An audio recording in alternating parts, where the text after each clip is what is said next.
大家好，现在我来介绍一下这款 SK200的数控机床。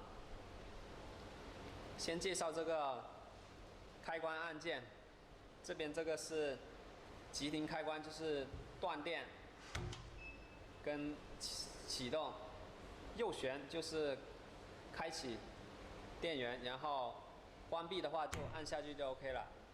上面这个是照明灯，照明灯是照明内部里面的一个照明开关。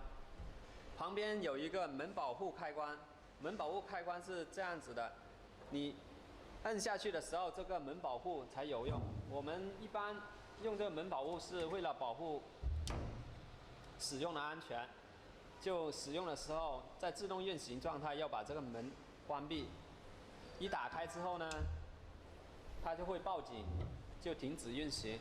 所以在使用过程中一定要把这个门开关给按下去。如果是在调试的时候，可以先把它松开，然后把机床调好了之后呢，自动运行的时候要把这个门开关开启就行了。